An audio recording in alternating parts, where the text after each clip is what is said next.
The book hit the wooden floor with a thud that echoed through the trading post, and Catherine barely flinched as her father's face turned the color of summer berries.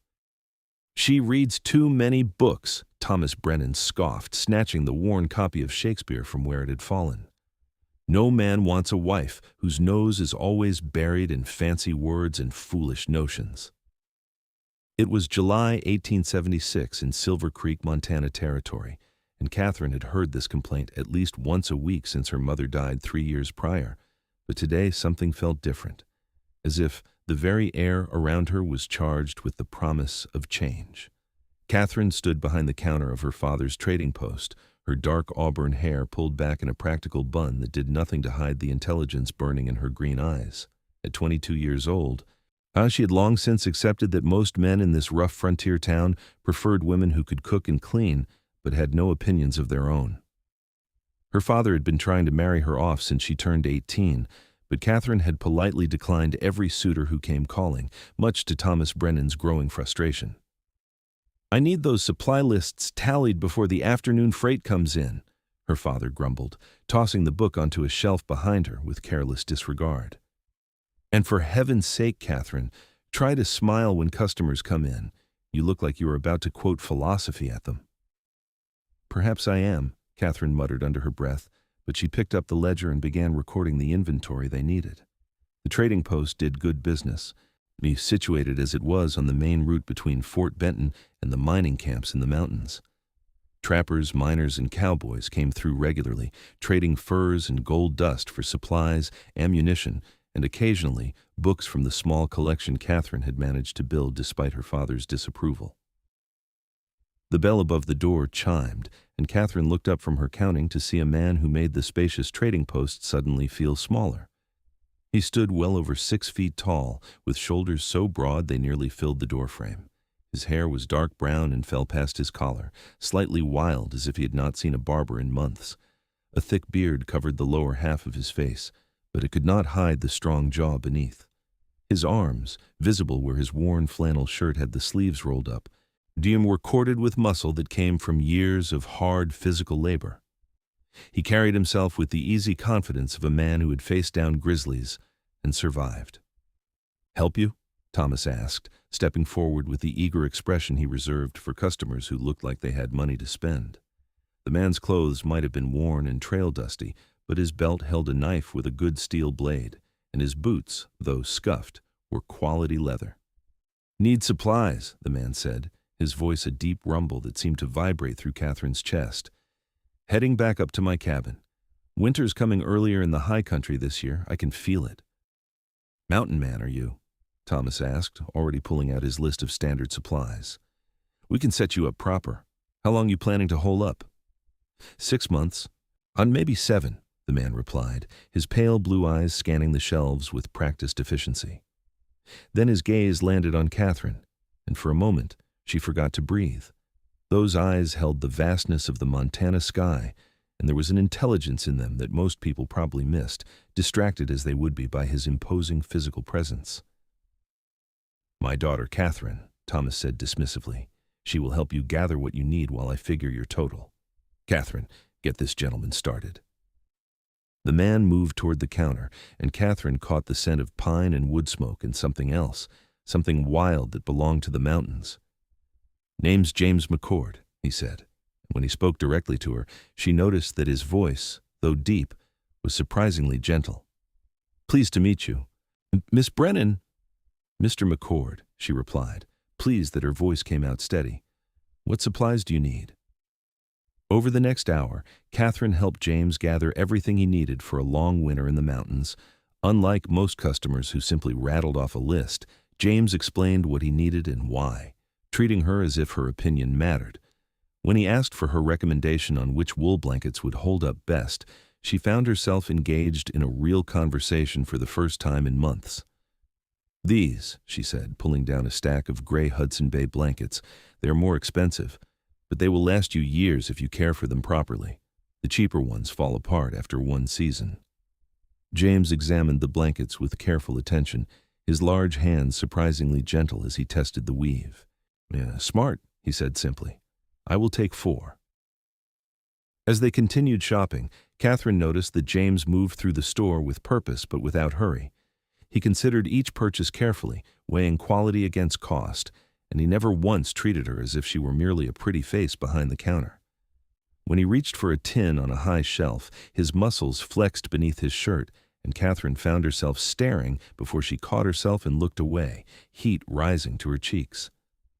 "You read all these?" James asked suddenly, and Catherine realized he had stopped in front of the small bookshelf where she kept her personal collection, the one her father complained about constantly.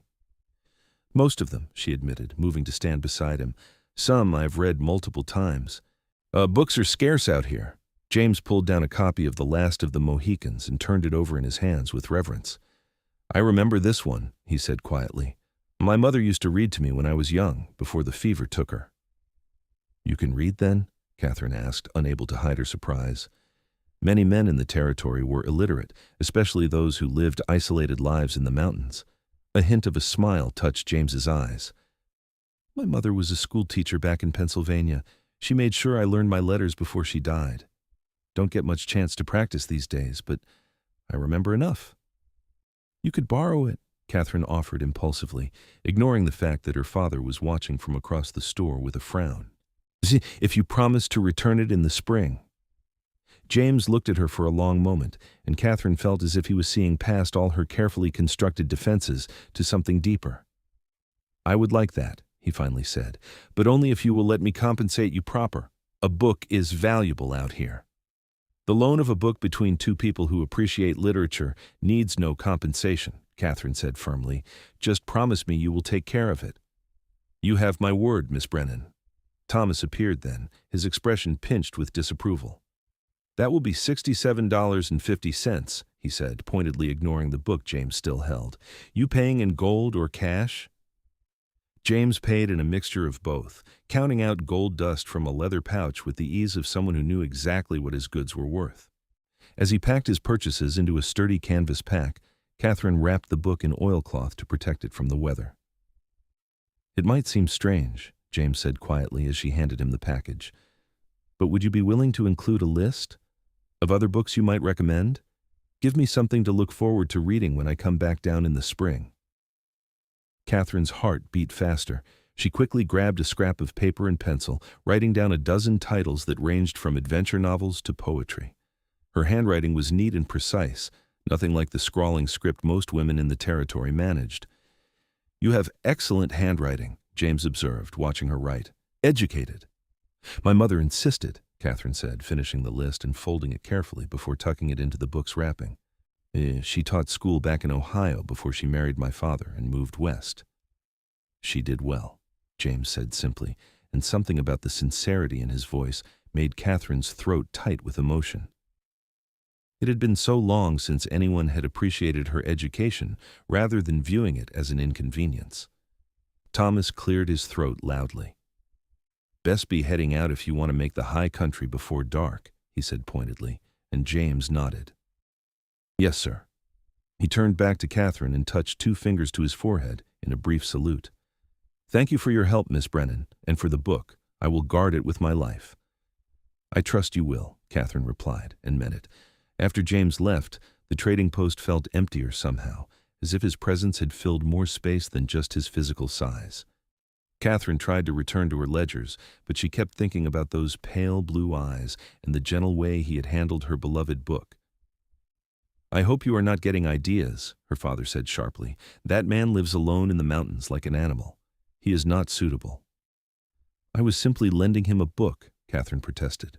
"Nothing more. See that it stays that way. I've already spoken to Walter Henderson about you. He's coming to dinner next week, and I expect you to be welcoming." Catherine bit back a sharp response. Walter Henderson owned the local saloon and had already proposed twice, both times after drinking heavily. He was 50 years old, had bad teeth, and viewed women as property. The thought of marrying him made her skin crawl. But she said nothing, because arguing with her father only made things worse. Or instead, she returned to her work and tried not to think about the mountain man who appreciated books and treated her like an equal. That night, lying in her small room above the trading post, Catherine found herself wondering about James McCord's cabin in the mountains. Did he have windows that looked out over vast pine forests? Did he read by candlelight while snow piled up outside? And why did the thought of him reading her book make her heart race in a way that no other man ever had? She was still thinking about him when she finally fell asleep, and she dreamed of mountains she had never seen. The next few weeks passed slowly for Catherine. The days blurred together in an endless routine of inventory, sales, and her father's increasingly pointed comments about her unmarried status. Walter Henderson came to dinner, and Catherine endured his leering looks and inappropriate comments with gritted teeth. When he proposed for the third time, she politely declined, and her father exploded after he left. "You are 22 years old," Thomas shouted. "Do you plan to stay an old maid forever? What is wrong with Walter? He owns a profitable business and he is willing to overlook your difficult nature." "My difficult nature?" Catherine repeated, anger finally breaking through her usual restraint. "You mean my ability to read and think for myself?" "I mean your stubborn refusal to accept reality. This is the frontier, Catherine. Women need husbands to protect them and provide for them. You cannot spend your whole life hiding behind books." "I am not hiding," Catherine said quietly. "I'm simply waiting for a man who sees me as more than a housekeeper and a broodmare." Her father's face went purple. "Get out of my sight," he said coldly, "and think carefully about your future. My patience is not unlimited." Catherine fled to her room and cried angry tears into her pillow. She knew her father was motivated partly by genuine concern for her welfare. Life was hard for unmarried women in the territory, especially as they aged, but she could not bring herself to marry someone like Walter Henderson, no matter how practical it might be. She found herself thinking about James McCord more often than she cared to admit. She wondered if he was already snowed in, or if he was still able to move about the mountains. She wondered if he had read her book yet, and if he liked it. Mostly, she wondered if he thought about her at all, or if she was just a brief, pleasant memory in his solitary life. August turned to September, and the aspens on the mountainsides turned gold. The first snow dusted the high peaks, and Catherine began wearing a shawl when she opened the trading post in the mornings. Business slowed as the miners headed to lower elevations, and the last freighters made their final runs before winter closed the high passes. Then, on a crisp October morning, the bell over the door chimed, and Catherine looked up to see James McCord standing in the doorway. He looked different somehow, though she could not quite put her finger on why. His hair was perhaps a bit longer, his beard a bit fuller, but there was something else, an intensity in his gaze that had not been there before. "Miss Brennan," he said, and his voice sent warmth spreading through her chest. "I came to return your book." "Mr. McCord," she replied, trying to sound casual even though her heart was hammering. "I did not expect to see you until spring." "I came down early," he said, moving toward the counter. He set a carefully wrapped package on the wood between them. "I needed to speak with you, and I did not want to wait 6 months." Catherine's hands trembled slightly as she unwrapped the book. It was in perfect condition, not a bent page or damaged corner. James had clearly taken great care of it. But there was something else in the package, too. A small wooden carving of a bird in flight, the detail so fine she could see individual feathers. "You made this?" she asked, running her finger over the smooth wood. I work with wood during the long winters," James explained. "It keeps my hands busy. I wanted to thank you for the loan of the book, and for the list of recommendations. I've thought about them a lot these past months." "It is beautiful," Catherine said honestly. "You are very talented." James shifted his weight, suddenly looking uncomfortable. "Miss Brennan, I know this is forward of me, and you can tell me to leave if you want, but I need to say something. That book you lent me, I read it 3 times, and every time I read it, I thought about you, about your handwriting on that list, about the way you looked at me like I was a person worth talking to, not just another rough mountain man. I cannot stop thinking about you, and I came down here to ask if maybe, possibly, yet you might consider letting me court you properly." Catherine stared at him, her mind racing. This strong, capable man who lived alone in the wilderness had come down early from his mountain cabin just to ask permission to court her. It seemed impossible, like something from one of her novels. "I know I am not much," James continued when she did not immediately respond. "I live a hard life in a rough place. I do not have much money saved, though I do well enough with my trapping. But I can read, and I think that matters to you. And I promise I would never tell you that you read too many books." The reference to her father's constant complaint made Catherine smile, despite her shock. "You heard that? Your father was not exactly quiet about it when I was in here last time," James said with a slight smile of his own. And I thought it was about the dumbest thing I had ever heard. A woman who reads is a treasure, not a burden." Before Catherine could respond, her father emerged from the back room, his face darkening when he saw James.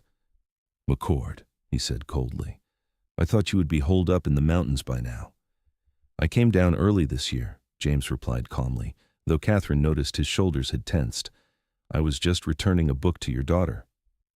"I see," Thomas said, his tone making it clear he saw more than just a book transaction.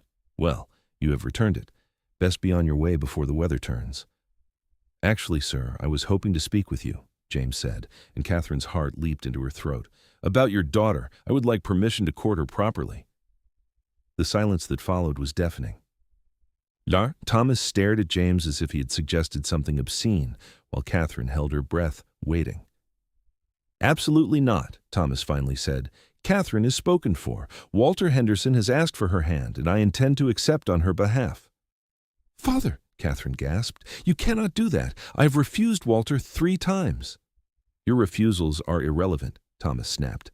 "I am your father, and I know what is best for you. Walter can provide for you properly. This mountain man has nothing to offer but a hard life and an early grave." "With respect, sir, that is not true," James said, and though his voice remained calm, there was steel beneath it now. "I own my cabin and the land around it, 200 acres that I proved up on fair and square. I have money saved from years of trapping. Yes, nearly $3,000 in the bank in Fort Benton. I live simply, but I'm not poor. And most importantly, I would treat your daughter with the respect and appreciation she deserves." Thomas's face had gone red. "Get out of my store," he said coldly, "and stay away from my daughter, or I will have the sheriff run you out of the territory." James looked at Catherine, and she saw a question in his eyes. She knew this was the moment when she had to choose. Stay with her father and accept the life he had planned for her, or take a chance on this mountain man who appreciated books and carved beautiful things from wood. "I want to see him," Catherine said, her voice shaking but determined. "Father, I am 22 years old. I have a right to choose who I spend time with." "Not under my roof you do not," Thomas snarled. "If you defy me on this, Catherine, you can pack your bags and leave. I will not support you in this foolishness." The threat hung in the air like a physical thing. Catherine had no money of her own, nowhere to go. If her father threw her out, she would be destitute. Most women in her position would have backed down, apologized, and accepted their fate.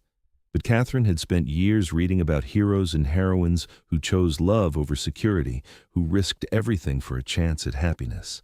And looking at James McCord, at the gentle strength in his eyes and the way he looked at her like she was something precious, she made her choice. Then I will leave," she said quietly, and watched her father's face go from red to white.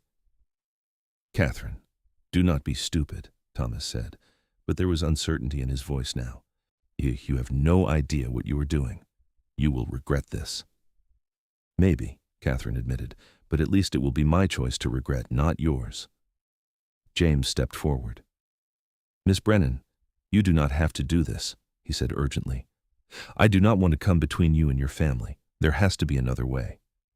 "There is not," Catherine said simply.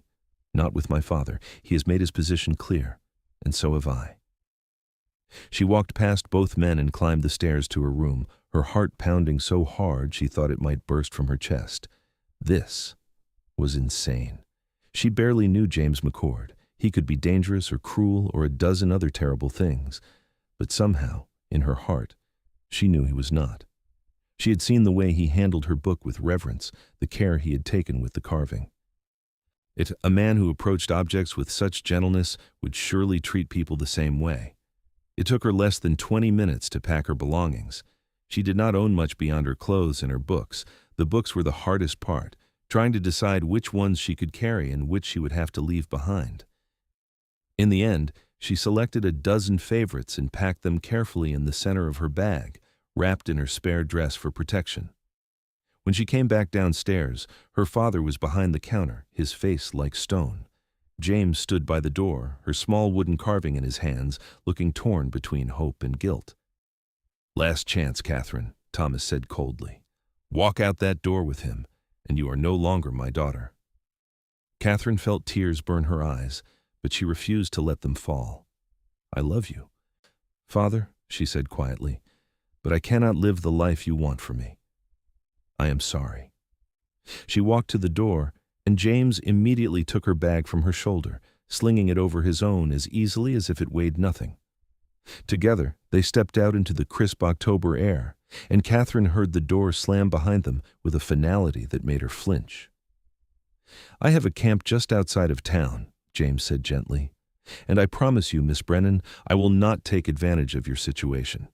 You have my word on that.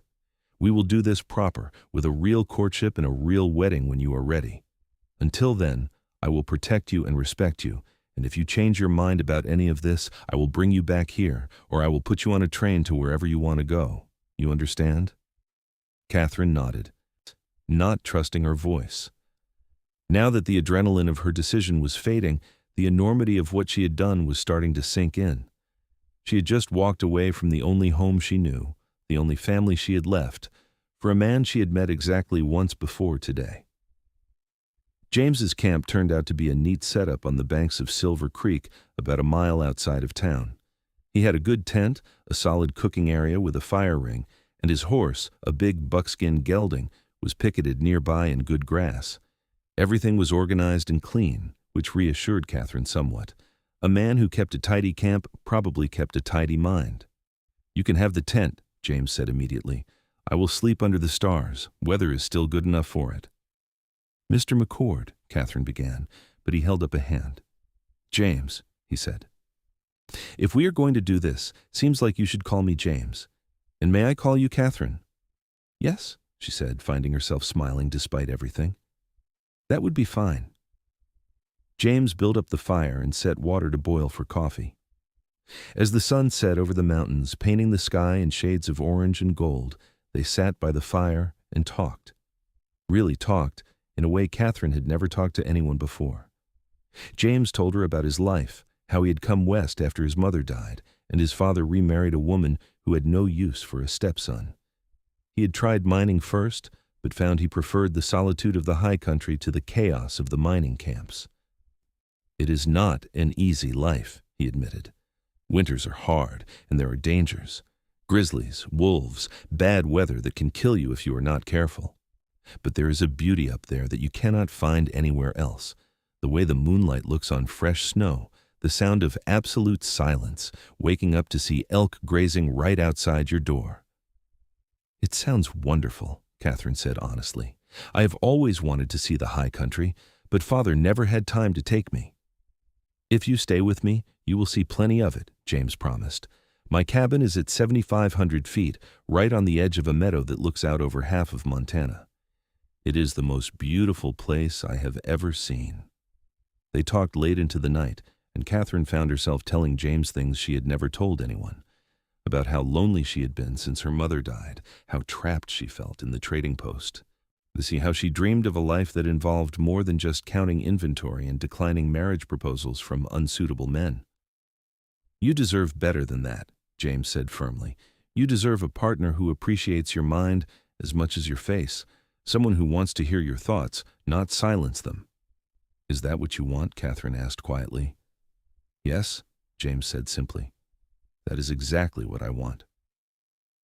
When they finally decided to sleep, James made sure Catherine was comfortable in the tent before banking the fire and rolling out his bedroll on the far side of the flames. Catherine lay in the darkness, listening to the creek burble and the horse shift occasionally on his picket, and thought about how her life had changed completely in the span of a single day. She should have been terrified. Instead, she felt something that might have been hope. The next morning, James made breakfast over the fire with easy competence. Catherine watched as he fried bacon and eggs in a cast-iron skillet, made biscuits in a Dutch oven buried in the coals, and brewed coffee so strong it could probably strip paint. When he handed her a tin plate piled with food, she realized she was ravenous. "We need to talk about what happens next," James said as they ate. "I was planning to go back up to my cabin tomorrow, but that was before everything that happened yesterday. I do not want to pressure you, Catherine, but winter is coming. If we wait too long, the pass will close and we will be stuck down here until spring." "What are you suggesting?" Catherine asked, though she thought she knew. "Come with me to the cabin," James said. "But we do this right. We will go to the preacher today and get married proper, with witnesses and a legal certificate. That way, your reputation is protected, and there can be no question about the legitimacy of anything. I will not take you up into the mountains without marriage, Catherine. I respect you too much for that." Catherine's heart raced. Marriage. She had known it was coming, had known it was the only practical solution, but hearing James say it out loud made it real. She would be binding herself to this man she barely knew, trusting him with her entire future. But when she looked at James, at his honest eyes and strong hands and the gentle way he waited for her answer without pressure or demands, she knew what her choice would be. "Yes," she said, "let us get married." The relief on James's face was almost comical. "You're sure? Truly sure? Well, I know this is fast, and I know I'm asking a lot." "I am sure," Catherine said, and realized it was true. "You are right that winter is coming, and I would rather be married to you in the high country than stuck here marrying Walter Henderson to appease my father." James grinned, the expression transforming his serious face into something almost boyish. "Then let us go find that preacher." Silver Creek's preacher was a circuit rider named Reverend Matthews, who happened to be in town that week. He was initially skeptical of marrying two people who barely knew each other, but James was persuasive, and the $50 he offered for the Reverend's trouble did not hurt. They found two witnesses at the general store, an elderly couple who agreed to stand up for them for the price of a good story to tell. The wedding itself was quick and simple, performed in the church with dust motes dancing in the afternoon sunlight. Catherine wore her best dress, a simple green cotton that brought out her eyes, and James had cleaned up as best he could, his hair still damp from the creek. When the Reverend pronounced them man and wife, James kissed her gently, his lips warm and soft against hers, and Catherine felt her heart skip in her chest. "Mrs. McCord," James said softly, trying out the name. "Husband," Catherine replied, and felt a smile tug at her lips. They spent their wedding night in the camp by the creek, and James was true to his word about respecting her. He set up his bedroll on the opposite side of the fire and wished her a good night with perfect courtesy, as if they were business associates rather than newlyweds. Catherine found herself oddly disappointed, but also relieved. She was not ready for intimacy with this man she barely knew, no matter what the marriage certificate said. But as she lay in the tent, listening to James's steady breathing across the fire, she felt safe in a way she had not felt since her mother died. Whatever challenges lay ahead, she knew instinctively that James would protect her and care for her. It was a start. The next 2 days were spent preparing for the journey to James's cabin. He bought additional supplies from the general store, loading a pack mule with everything they would need for the winter. He also spent several hours in the livery stable, working with the blacksmith to make something Catherine could not quite see. On the third morning, James presented her with a surprise. He had somehow found a side saddle, old but serviceable, and a gentle mare named Daisy who could carry Catherine up the mountain trails. "I know you probably have not ridden much," James said, "but it's too far to walk and you will need your own horse up there anyway. Daisy is patient, and I will lead her until you get comfortable." Catherine had ridden a little as a child, but it had been years. Still, she was determined not to slow them down. With James's help, she mounted Daisy and found her seat, and they set off up the mountain trail as the sun broke over the eastern peaks. The journey took 2 full days of hard riding. The trail climbed steadily through pine forests and across rocky slopes, following a creek that tumbled over mossy boulders. James rode ahead on his big buckskin, leading the pack mule, while Catherine followed on Daisy. Every hour or so, James would stop to check on her, making sure she was comfortable and offering her water from his canteen. They saw deer and elk, a family of black bears that James watched carefully until they moved away, and once, in the distance, a golden eagle circling on thermal currents. The air got thinner and colder as they climbed, and Catherine found herself grateful for the wool coat James had insisted she buy. On the afternoon of the second day, they crested a ridge, and James pulled his horse to a stop. "There," he said simply, pointing down into the valley below. "That is home." Catherine looked where he pointed and gasped. The cabin sat in a meadow surrounded by towering pines, with a creek running along one side and the mountains rising dramatically behind it. Even from this distance, she could see that it was solidly built, with a stone chimney and a covered porch. There was a barn and a corral, both in good repair, and what looked like a large garden plot, now brown and dormant for winter. "James, it is beautiful," she breathed. "Wait until you see the inside," he said, and there was something in his voice, a nervousness that made Catherine curious. They rode down into the valley as the sun began to set, painting the cabin's log walls golden. James helped Catherine dismount, and she stood for a moment just taking it in. The cabin was larger than she had expected, probably 2 rooms with real glass windows and a door that fit snugly in its frame. "Let me show you," James said, and opened the door. The interior of the cabin was dim after the bright outdoors, and at first Catherine could only make out basic shapes. There was a stone fireplace taking up most of one wall, a table and chairs, a cook stove. But as her eyes adjusted, she saw something that made her freeze in shock. The entire back wall of the cabin was covered with bookshelves, beautiful wooden shelves that looked like they had been built with incredible care. And the shelves were full, completely full. Books of every size and description, spines facing out, organized and waiting. "I've been collecting them for 10 years, James said quietly from behind her. "Every time I came down from the mountain, I would spend some of my earnings on books. I bought them from peddlers, from estates, from anyone who would sell them. I built the shelves 2 winters ago, thinking someday maybe I would find someone who would appreciate them. Someone who loved books the way I do. And then I met you, and I knew I had been collecting them for you all along." Catherine walked slowly to the shelves, running her fingers over the spines. She saw novels and poetry, history and philosophy, books in English and a few in other languages.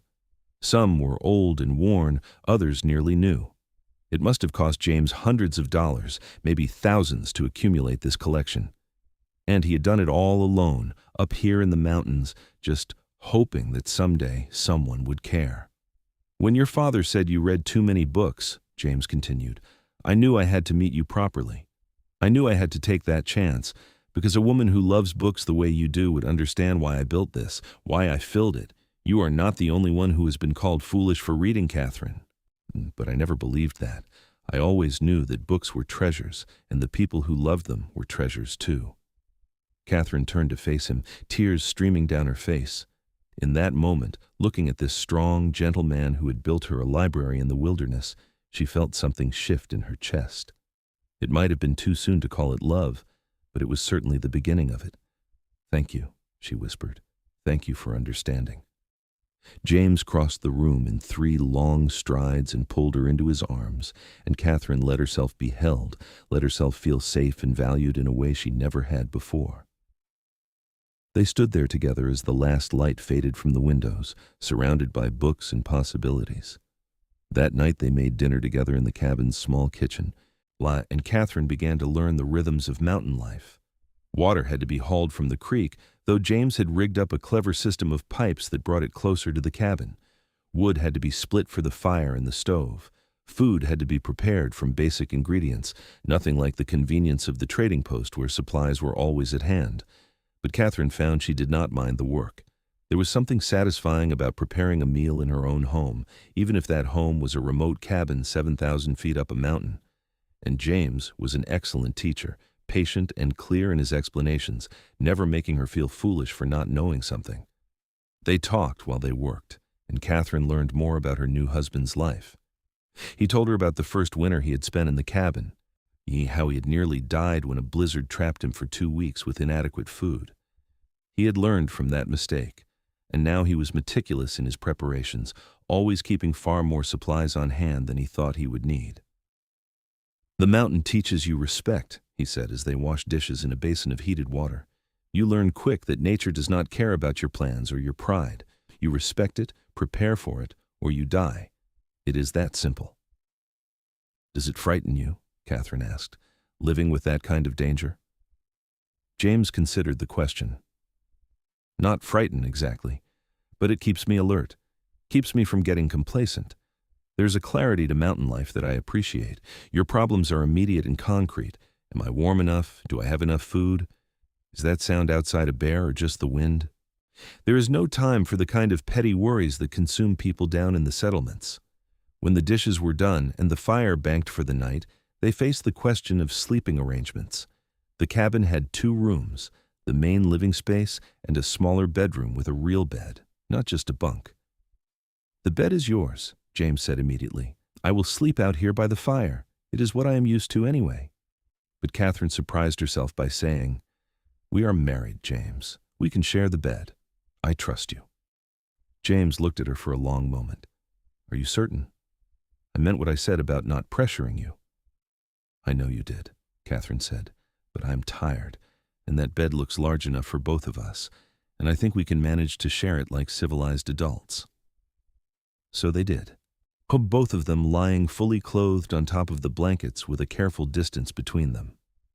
Catherine could hear James's breathing in the darkness, slow and steady, and found it oddly comforting. She fell asleep thinking about the wall of books in the next room, and the man who had built it for her. The next few weeks fell into a pattern. Each morning they would rise with the sun, and James would start the fires while Catherine made breakfast. Then they would tackle the day's work together. There was an enormous amount to do to prepare the cabin for winter. The chinks between the logs needed to be sealed with fresh mud and moss. The roof needed to be checked for leaks and repaired where necessary. Firewood had to be cut and split and stacked until they had multiple cords ready to burn. Catherine learned how to use an axe, though her strength was nothing compared to James's. She watched with fascination as he split logs with powerful, controlled swings, his muscles flexing beneath his shirt. He was patient with her clumsy attempts, showing her how to position her feet and where to aim the blade. "You are getting better," he praised after she managed to split a particularly stubborn piece of pine. "Another month and you will be a regular frontierswoman."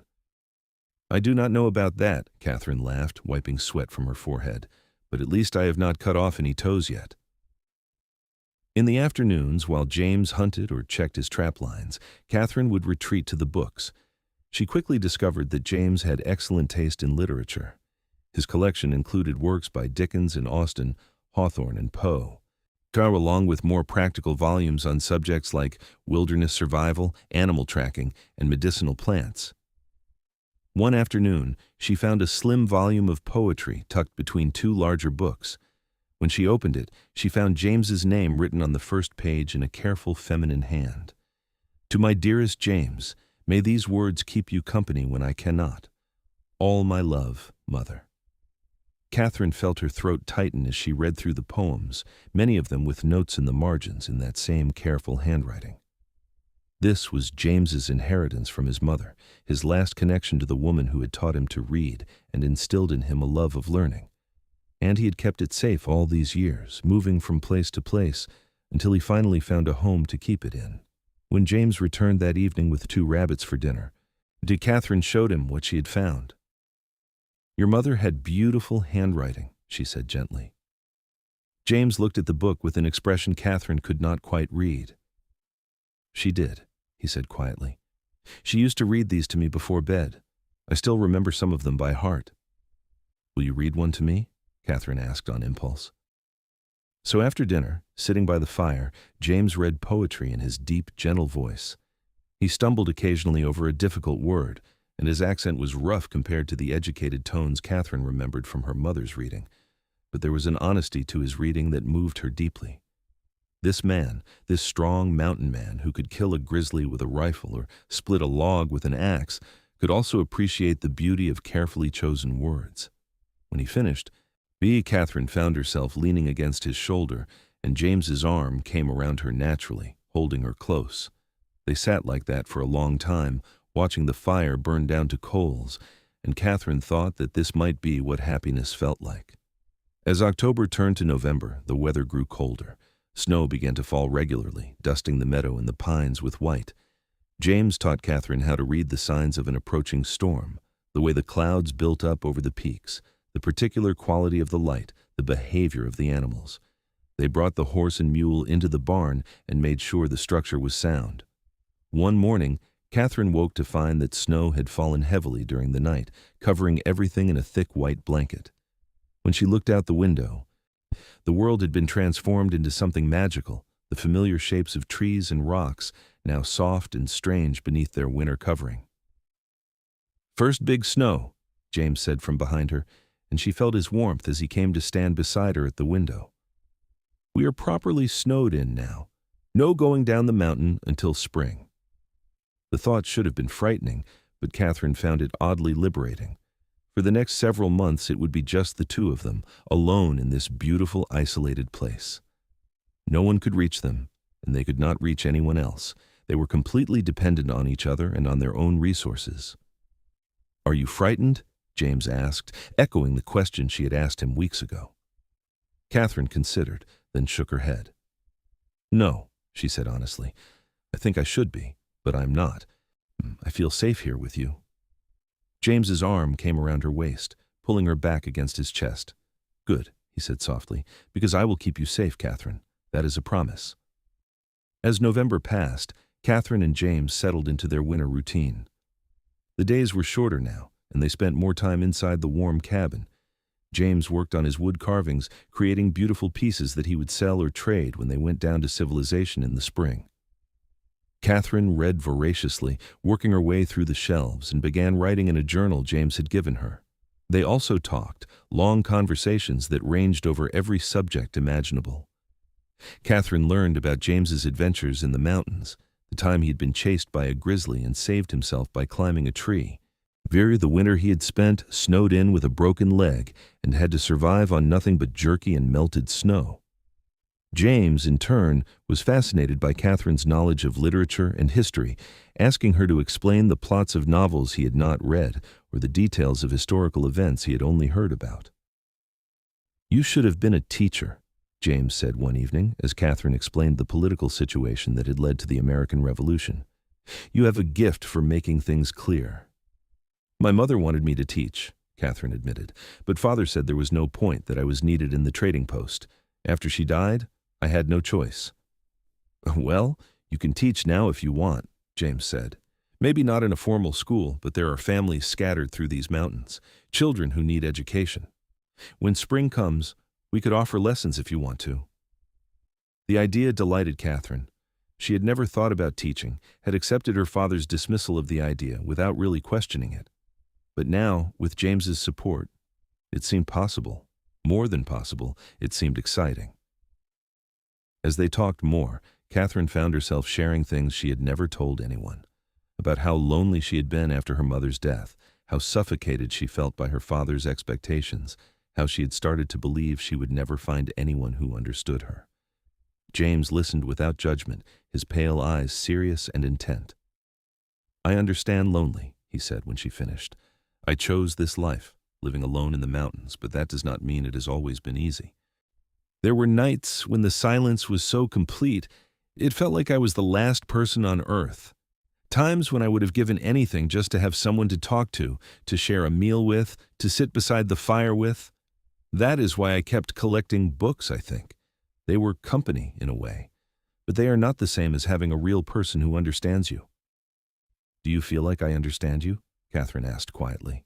James reached out and took her hand, his calloused fingers gentle against her skin. "I do," he said simply. "Better than anyone else ever has." That night, when they lay down in the bed they now shared comfortably, James pulled Catherine close against him, and she felt the solid warmth of his body along the length of hers. His arms around her felt like safety, like home, and when he kissed the top of her head, she felt her heart swell with an emotion she was finally ready to name. "James," she whispered into the darkness, "I think I am falling in love with you." She felt him go still, and for a moment she worried she had said too much, too soon. But then his arms tightened around her, and his voice, rough with emotion, said, "I've been in love with you since the moment you offered to lend me that book without asking for anything in return. I've just been waiting for you to catch up." Catherine turned in his arms so she could see his face in the dim moonlight filtering through the window. "Kiss me," she said. "Really kiss me, like a husband kisses his wife." James needed no further invitation. His lips found hers in the darkness, and this kiss was nothing like the chaste peck at their wedding. This was deep and passionate, but full of all the longing and desire they had both been holding back. Catherine felt heat spread through her body as James's hands moved over her, tentative at first, then bolder as she pressed against him. They made love that night with a tenderness that brought tears to Catherine's eyes. James was gentle and patient, making sure she was comfortable, that she wanted this as much as he did. And when it was over and they lay tangled together in the warm bed, Catherine felt a completeness she had never experienced before. This was what she had been searching for all along, this connection that went beyond words or reason. "I love you," she whispered against his chest. "I love you so much." "I love you too," James replied, his voice vibrating through her. "My wife, my Catherine."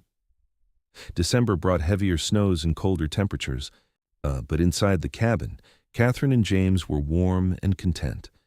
They had settled into true married life now, and Catherine found joy in the simple routines of their days. She learned to cook on the cast-iron stove, experimenting with the dried goods they had stored, and the fresh meat James brought in from his hunting. She discovered she had a talent for making bread, and the smell of fresh-baked loaves filled the cabin several times a week. James, for his part, seemed to delight in having someone to share his life with. He would come in from checking his traps or tending the animals with snow in his hair and his cheeks red from the cold, and his face would light up when he saw Catherine. He would tell her about his day, about the fox tracks he had found, or the way the ice was forming on the creek. Venus and Catherine would share what she had read that afternoon, or an idea she had for spring planting. On Christmas Eve, they had a small celebration. James had saved back some dried fruit, and Catherine made a special cake with precious sugar and spices. They sat by the fire exchanging simple gifts. Catherine had knitted James a new scarf from wool she had been working on in secret, and James presented her with a beautiful carved box, the lid decorated with an intricate pattern of flowers and vines. "For your treasures," he said as she ran her fingers over the smooth wood. "I know you brought your mother's brooch and some letters. They should have a safe place." Catherine felt tears prick her eyes at the thoughtfulness. "It is perfect," she said. "Thank you." They made love that night with the fire casting dancing shadows on the walls.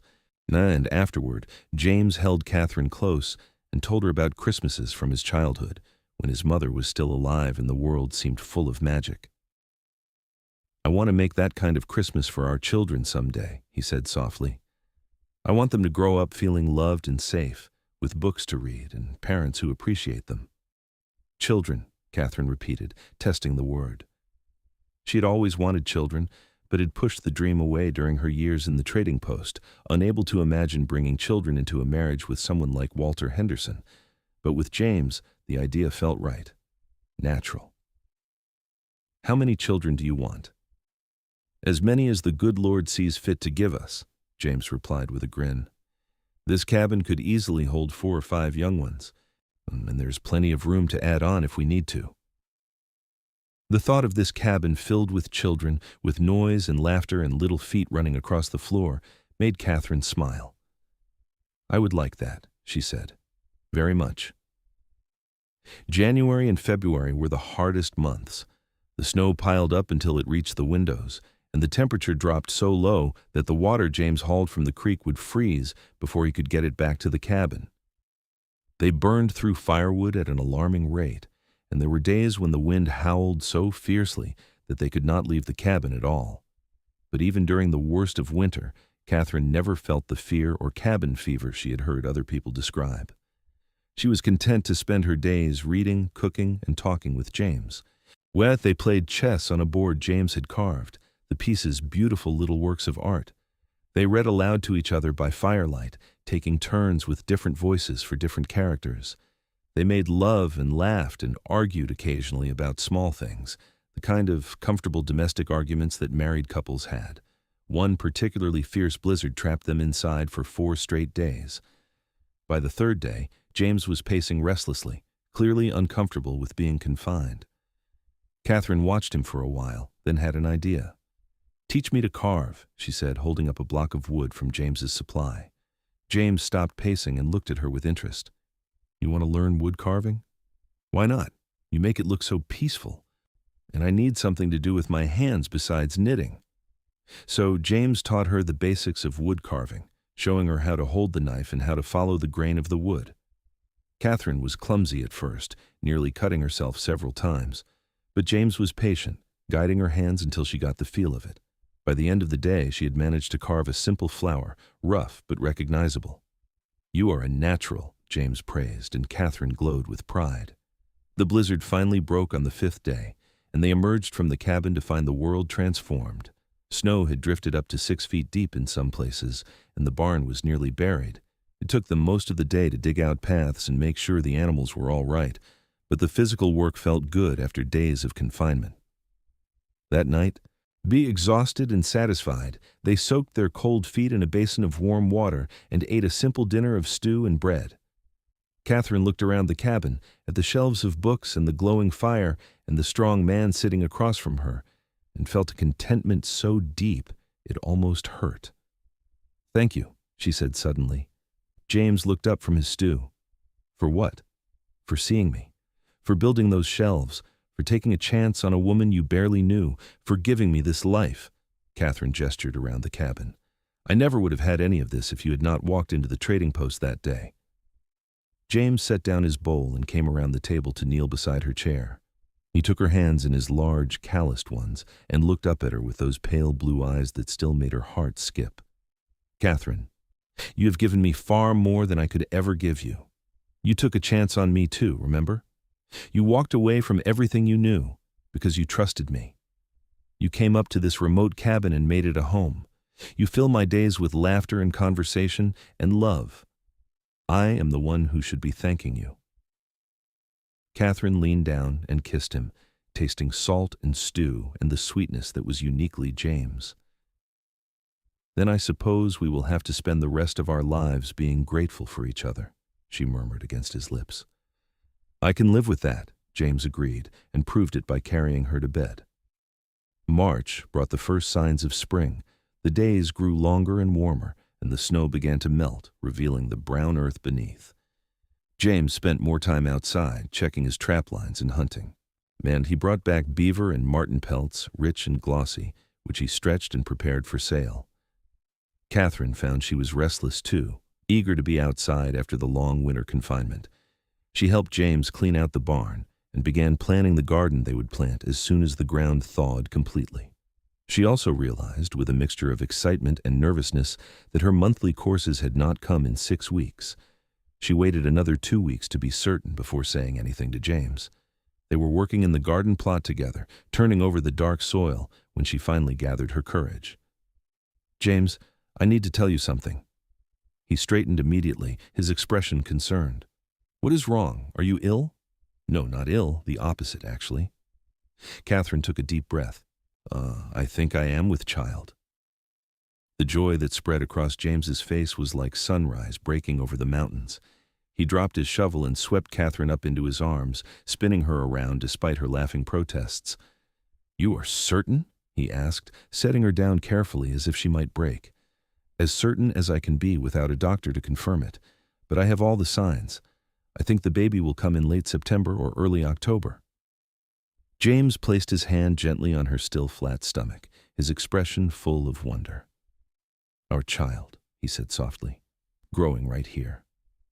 "Are you happy?" Catherine asked, though she could see the answer written on his face. "Happy?" "Catherine, I am beyond happy. I am blessed. We are going to be parents." He pulled her close, carefully now, mindful of the precious cargo she carried. "Thank you. Thank you for this gift." Catherine buried her face in his chest, breathing in his familiar scent of pine and smoke and safety. They stood like that for a long time, the spring sun warm on their backs, thinking about the future they were building together. As April turned to May, the mountain came fully alive. Wildflowers bloomed in carpets of color across the meadow, and the creek swelled with snowmelt, rushing and bubbling over the rocks. Birds returned from their winter migration, filling the air with song. And Catherine's belly began to swell with the undeniable curve of pregnancy. James was almost comically protective, insisting Catherine rest frequently and refusing to let her do any heavy work. Catherine tolerated his fussing with good-natured amusement, or though she occasionally had to remind him that pregnant women did not break easily. They planted the garden together, putting in potatoes and carrots, beans and squash, cabbage and turnips. Catherine added a section for herbs, both culinary and medicinal, drawing on information from one of the books in James's collection.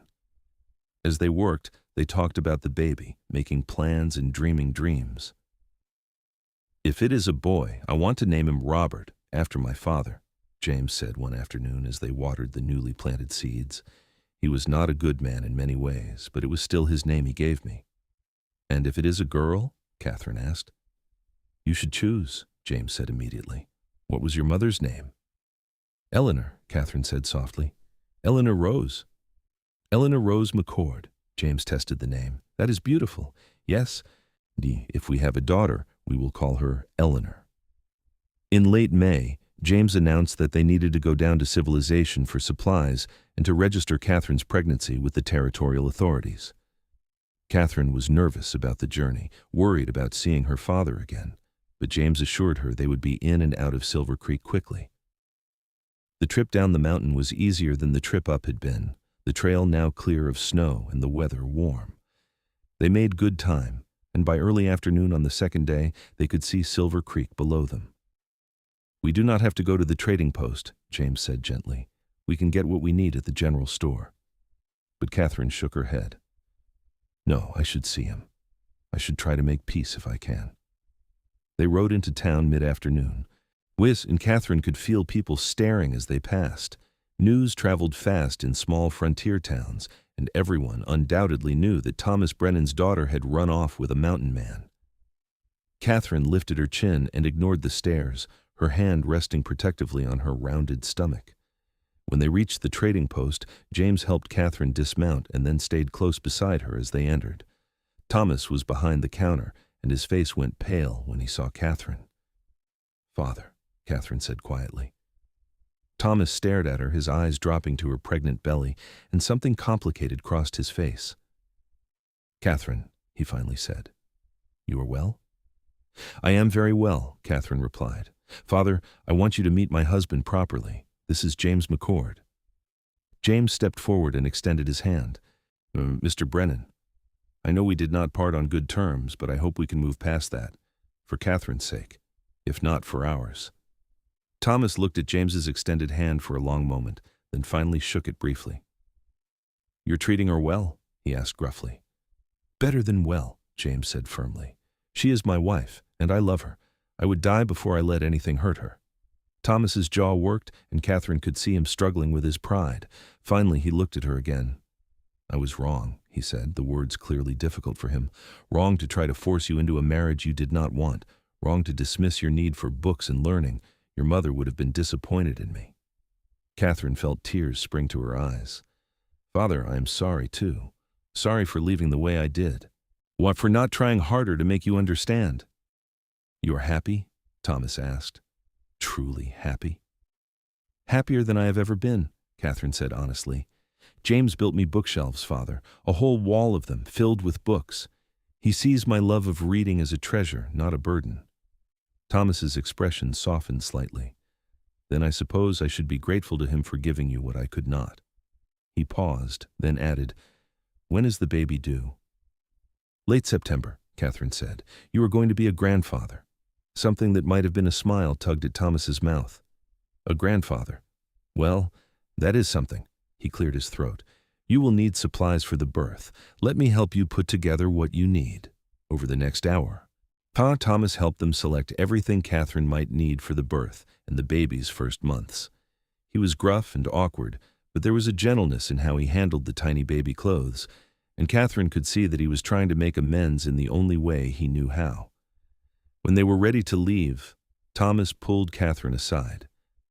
"I cannot say I understand your choice," he said quietly.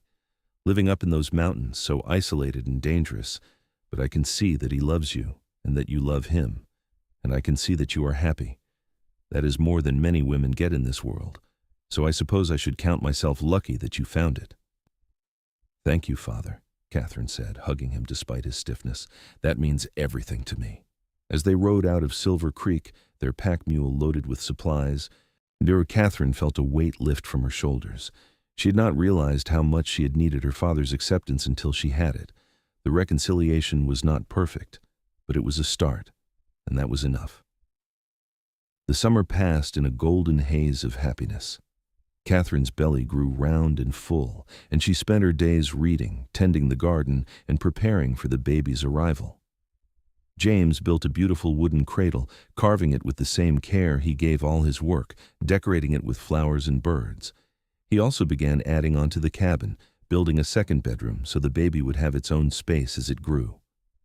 Catherine read every book she could find on pregnancy and childbirth, preparing herself as best she could for what was coming. James, in turn, rode down to Silver Creek twice more during the summer, on consulting with the town's midwife and bringing back advice and supplies. In late August, as Catherine's due date approached, James announced that he had asked the midwife, a capable woman named Margaret Thompson, to come stay with them for a few weeks. Catherine protested that it was too much trouble, but James was adamant. "I'm not taking any chances with you or the baby," he said firmly. "Margaret has delivered over 100 babies. She knows what she is doing, and I will feel better having her here." So Margaret Thompson, a sturdy woman in her 50s with capable hands and a no-nonsense demeanor, arrived in early September with her bags of supplies and her decades of experience. She immediately took charge, inspecting Catherine and pronouncing her healthy and strong. "You have good hips," Margaret said approvingly. "And you are young and fit. You should do fine, barring complications." The baby came on September 28th, after a labor that lasted 14 hours. Catherine endured the pain with gritted teeth, holding tight to James's hand while Margaret coached her through each contraction. James stayed with her the entire time, despite Margaret's initial protests that men had no place in a birthing room.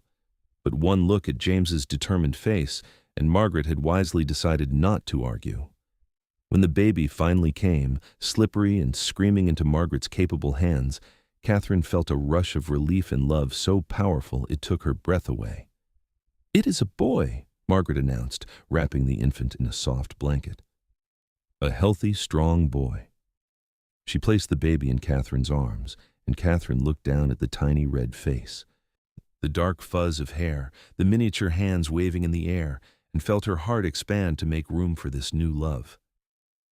"Robert," she whispered. "Hello, Robert. We have been waiting for you." James leaned over them both, his face wet with tears he was not bothering to hide. "He is perfect," he said hoarsely. "Catherine, you did so well. You are amazing. I love you so much." "I love you too," Catherine replied, and pulled James down for a kiss over their son's head. Margaret stayed for 2 weeks, teaching Catherine how to nurse the baby and care for his needs.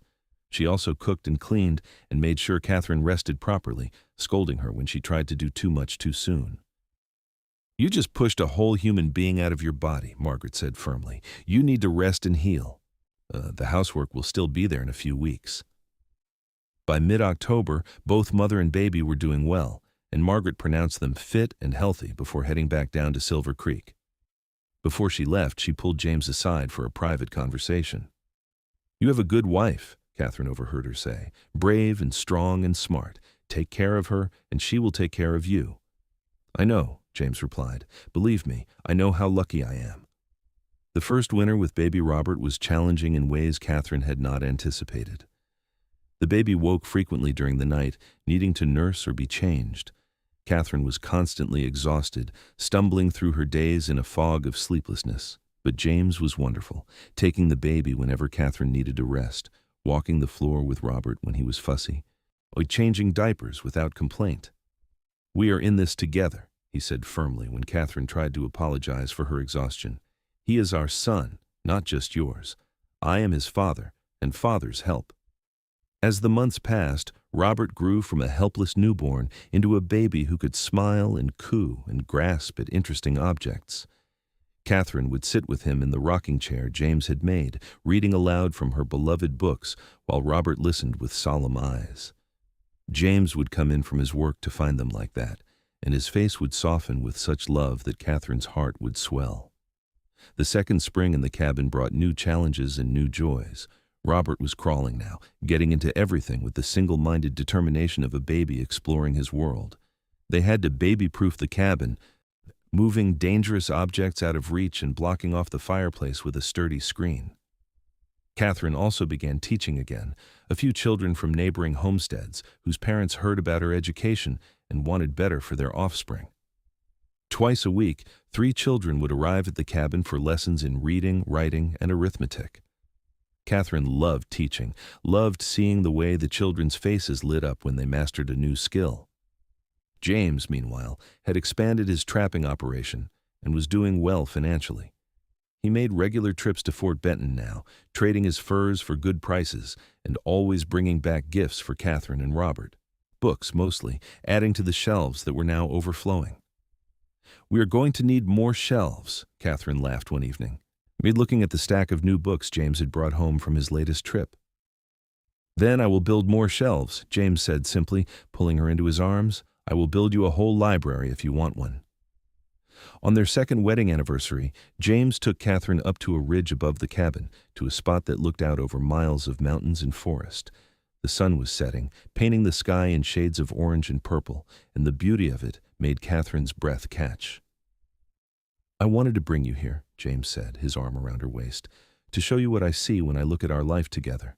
It is vast and beautiful and full of possibility. We have built something good here, Catherine, something that will last." Catherine leaned into his warmth, watching the sun sink lower. "Do you ever regret it?" she asked quietly. "Giving up your solitary life for all of this domesticity?" James turned her to face him, his expression serious. "Catherine, before you, I existed. I survived. But I did not truly live. You gave me a reason to get up in the morning beyond simple survival. You gave me love and laughter and purpose. You gave me a son. How could I possibly regret any of that? I gave you dirty diapers and sleepless nights and a cabin full of chaos," Catherine pointed out with a slight smile. "And I would not trade any of it for all the peaceful solitude in the world," James said firmly. He pulled a small box from his pocket. "I got you something. It is not much, but I wanted you to have it." Catherine opened the box to find a delicate silver locket on a chain. Inside was a tiny photograph of Robert, impossibly small and perfect. "I had it made in Fort Benton," James explained. "From that photograph the traveling photographer took last summer. I thought you would want to keep him close to your heart." "It is perfect," Catherine whispered, tears streaming down her face. "Help me put it on." James fastened the locket around her neck, and Catherine touched it gently, feeling the weight of it against her skin. Her son close to her heart, always. They made love that night under the stars, on a blanket James had brought, with the vast Montana sky stretched above them and the sounds of the wilderness all around. And when they returned to the cabin, to their sleeping son and their life together, Catherine felt a completeness that she had never known was possible. The years that followed brought changes and growth. When Robert was 3, Catherine became pregnant again, and this time the baby came easier. A daughter, born in the spring of 1880, with auburn hair like her mother and her father's blue eyes. They named her Eleanor Rose, and James cried when he held her for the first time. 2 children, he marveled, looking from Robert to Eleanor. "We have 2 perfect children." "And maybe more to come," Catherine teased, and James grinned. Robert proved to be a natural student, soaking up knowledge like a sponge. By the time he was 4, he could read simple words, and by 5, he was working his way through the books on the lower shelves. Catherine taught him with joy, watching her son fall in love with stories the same way she had. Eleanor, meanwhile, was more interested in the outdoors, toddling after her father whenever he went to check traps or chop wood. James would carry her on his shoulders, pointing out animal tracks and teaching her the names of trees and plants. She was fearless and curious, always getting into some kind of mischief. Catherine's teaching practice grew as word spread about her skill. She now taught 8 children regularly, and several adults came once a month for lessons in reading and writing. James built her a proper schoolhouse in the meadow, a small but sturdy building with benches and a blackboard. On the wall, he hung a sign that read, "McCord School," and Catherine cried when she saw it. "You are making a difference," James told her, holding her close. "These people, these children, they will have opportunities they never would have had without you. You should be proud." Catherine was proud, but she was also humble. She knew that she could only teach because James supported her completely, taking on extra work so she had time for her students, building the schoolhouse with his own hands, never once suggesting that her work was less important than his. In the winter of 1882, Thomas Brennan came to visit for the first time. He was older now, his hair gone gray and his back a bit stooped, but his eyes were warm as he looked at his daughter and her family. "You have done well," he said gruffly, looking around the cabin and the thriving homestead. "Better than I would have thought possible." "Thank you, Father," Catherine said, hugging him carefully. Their relationship had slowly improved over the years through letters and occasional visits to Silver Creek, but having him at the cabin felt significant. Thomas stayed for a week, and during that time, Catherine watched him interact with James and her children. He taught Robert how to calculate inventory, showed Eleanor how to whistle through her fingers, and had long conversations with James about trapping and the fur market. By the time he left, the last of the tension between him and James had dissolved. "I was wrong about you," Thomas told James on the morning he left. "You have made my daughter happy, and you have given her a good life, a better life than she would have had if she had stayed with me. I am sorry it took me so long to see that." James shook his hand firmly. "Water under the bridge," he said simply. "What matters is now, and now we are family." After Thomas left, Catherine pulled James aside. "Thank you," she said softly, "for being kind to him even after everything." "He is your father," James replied. And he is trying. That is all any of us can do." As the years passed, the McCord homestead became a fixture in the region. People knew they could come to Catherine for teaching or advice from books, and to James for help with building or wilderness problems.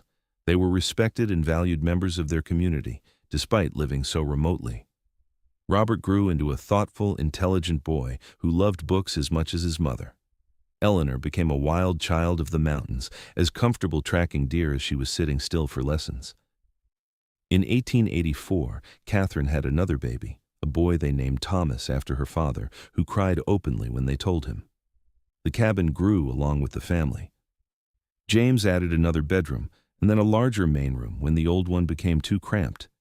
He built more bookshelves, filling them with volumes he ordered from catalogs or bought on his increasingly rare trips to larger cities. The collection grew to over 500 books, a treasure trove of knowledge in the wilderness. Catherine wrote in her journal regularly, recording the details of their life for posterity. She wrote about the challenges of raising children in such a remote location, the joy of teaching and watching young minds grow, the deep abiding love she had for her husband.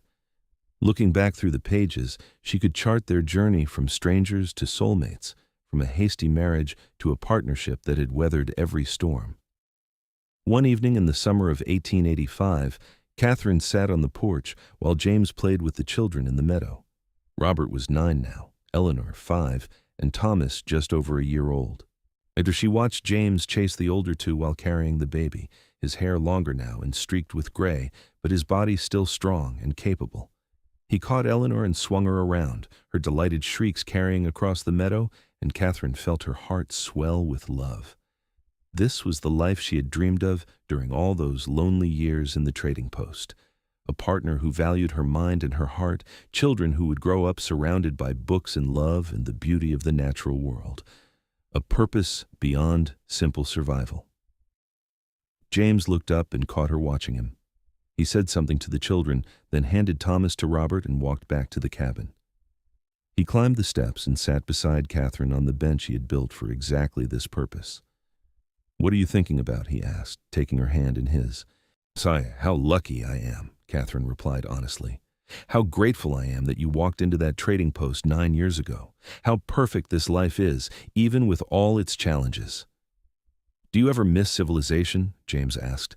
"The conveniences of town, the social opportunities?" Catherine shook her head. "Never. Not even for a moment. This is where I belong, James. Here with you and our children, surrounded by books and mountains and everything that matters." James lifted her hand to his lips and kissed it gently. "You know what I remember most clearly from that first day," he said. "The way you looked at me like I was a person, not just a customer, like my opinions mattered, like I was worth talking to. I'd been so lonely for so long, Catherine. And I did not even realize it until you made me feel seen." "I felt the same way," Catherine admitted. "Every other man I met wanted to change me or diminish me, but you wanted to celebrate me. When you told me about the bookshelves, I knew you understood something fundamental about who I was. You built me a library, James. You literally built me a place for my dreams." "Best thing I ever did," James said simply. "Well, second best. The best thing was convincing you to marry me," Catherine laughed. "As I recall, I did not take much convincing." "You took a huge risk," James said seriously. "Marrying a stranger, coming up to the mountains with me. It could have gone so badly." "But it did not," Catherine pointed out, "because you are exactly who you seemed to be that first day, strong and gentle and kind. Well, you have never once made me regret my choice, James. Not once in 9 years." They sat together as the sun set, watching their children play in the meadow, and Catherine thought about the title she had seen on a book once: Pride and Prejudice. She had her own version now: Books and Mountains. The story of a woman who read too much and the mountain man who built her a shelf and filled it full, and how that simple act of understanding became the foundation for a love that would last a lifetime. As the stars began to appear in the darkening sky, James called the children in for dinner. Robert came running with Thomas on his hip, surprisingly capable for his age. Eleanor ran ahead, already chattering about the deer she had seen at the edge of the forest. They tumbled into the cabin in a chaos of noise and energy, and Catherine followed, James's hand warm in hers. This was her life now, not the one her father had planned for her, not the one she had once thought she would have. This was better. This was real. This was love in its purest form, built on respect and understanding, strengthened by shared challenges, deepened by the passing years. That night, after the children were asleep and the cabin was quiet, Catherine and James lay together in their bed, comfortable and familiar after 9 years of marriage. James's arm was around her shoulders, her head resting on his chest, listening to the steady beat of his heart. "Do you remember that Shakespeare book?" James asked suddenly. "The one you lent me that first time?" "The one my father threw on the floor?" Catherine replied. "Of course I remember." "I still have it," James said. "I kept it all these years. It is on the top shelf, wrapped in oilcloth to protect it.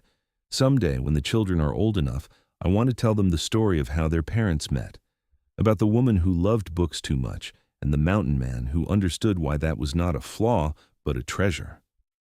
"They will probably think we are terribly romantic and embarrassing," Catherine said with a laugh.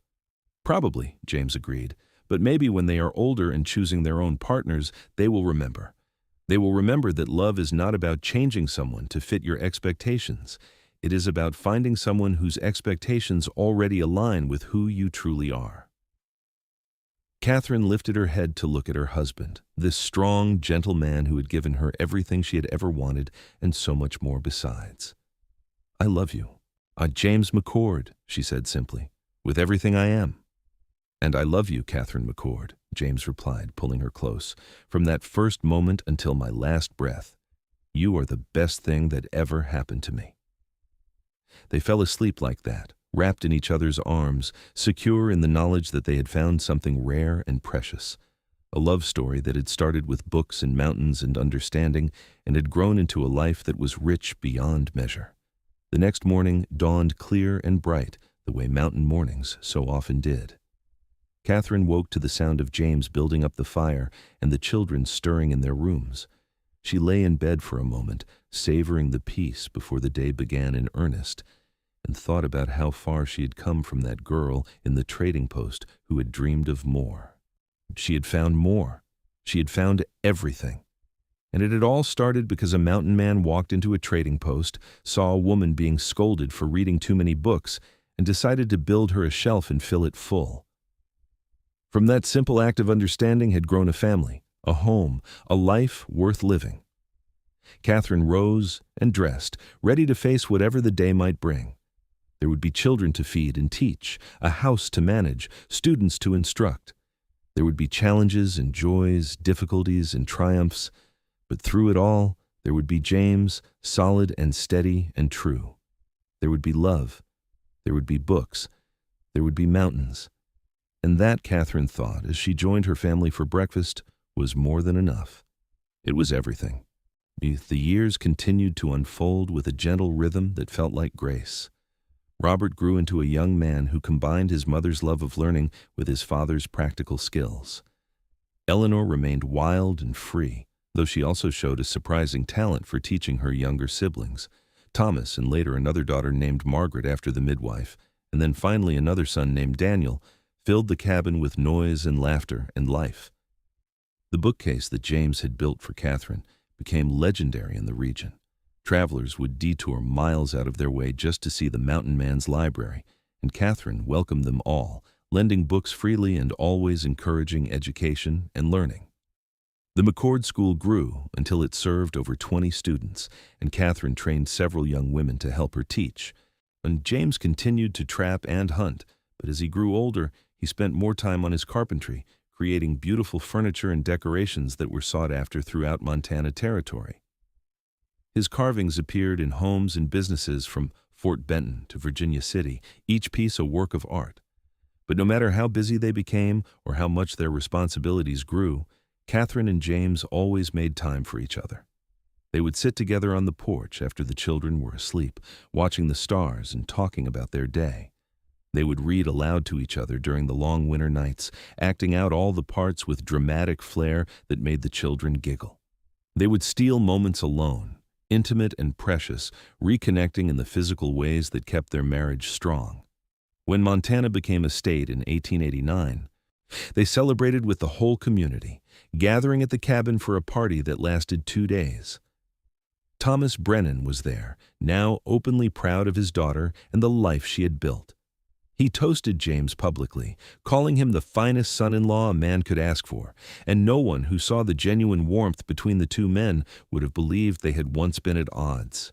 As the 19th century drew to a close, Catherine and James found themselves grandparents. Robert married a schoolteacher from Fort Benton and gave them 2 granddaughters. Eleanor shocked everyone by becoming a wilderness guide, leading wealthy Easterners on hunting expeditions through the mountains, and eventually married one of her clients, an adventurous man from Boston who fell in love with both Eleanor and Montana. On their 25th wedding anniversary, James took Catherine back to the ridge where he had given her the locket all those years ago. The locket was still around her neck, though now it held tiny photographs of all 5 children. They stood together, older now, James's hair completely gray, and Catherine with silver streaking through her auburn, but their love was as strong as ever. 25 years, James marveled, his arm around Catherine's waist. A quarter of a century since you took a chance on a rough mountain man with a dream. Best decision I ever made, Catherine said firmly, leaning into his warmth. Do you remember what my father said that first day? That I read too many books? I remember, James replied with a smile. Dumbest thing I ever heard. You built me shelves and filled them full, Catherine continued softly. You saw what I loved and celebrated it instead of trying to diminish it. That was when I knew you were different from every other man I had ever met. I just recognized treasure when I saw it, James said simply. You were treasure then, and you are treasure now. Every day with you has been a gift, Catherine. Every single day. They stood together as the sun set over the mountains they both loved, the mountains that had witnessed their courtship and marriage, the birth of their children, and the building of their life. And Catherine knew, with the certainty that comes from a lifetime of love, that she had found exactly what she had been searching for all those years ago. Not just a man who would let her read books, but a man who would celebrate her love of them. Not just a husband, but a true partner. Not just a life, but an adventure.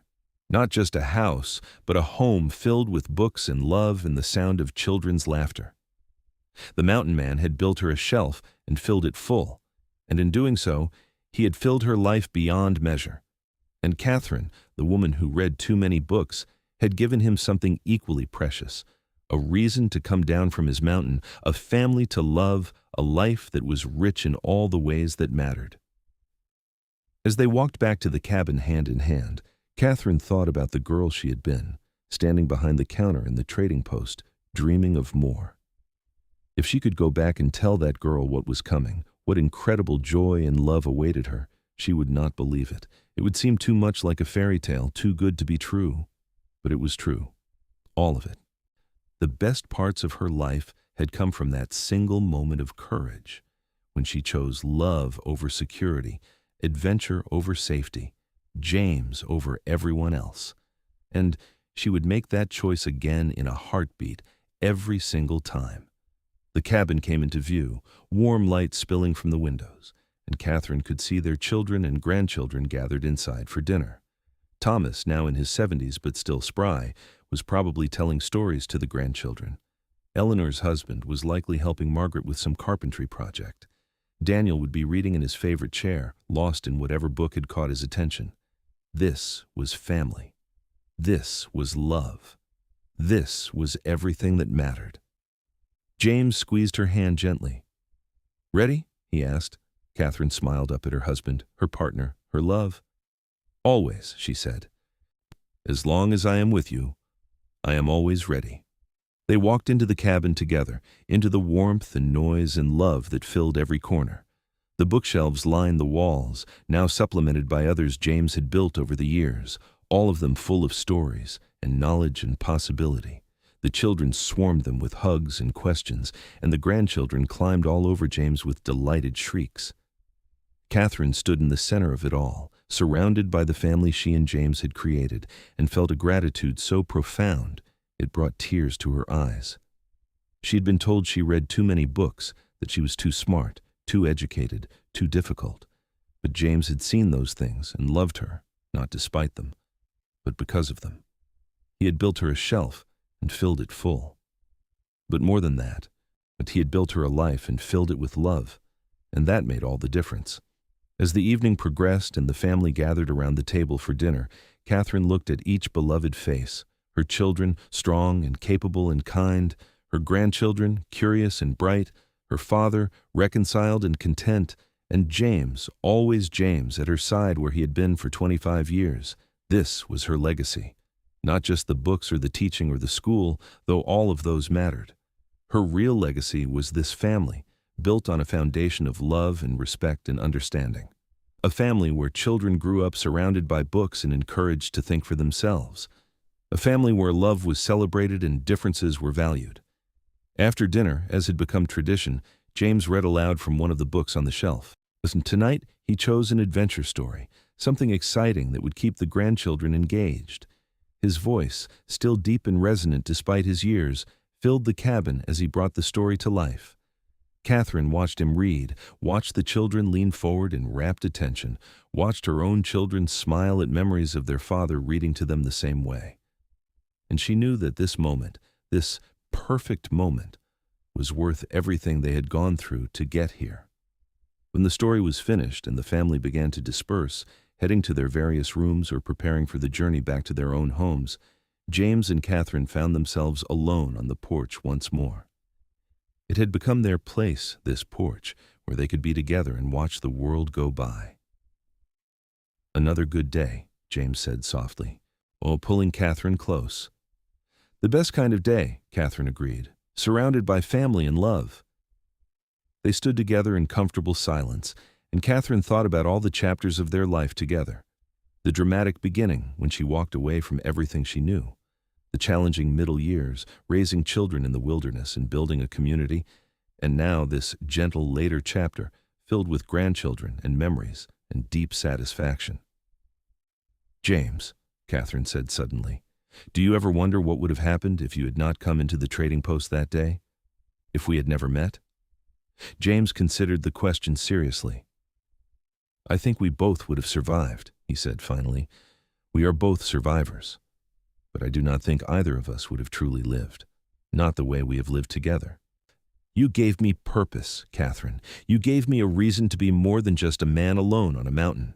And you gave me freedom," Catherine replied. "Freedom to be myself without apology. Freedom to love learning and books and teaching. Freedom to choose my own path. That is the greatest gift anyone has ever given me."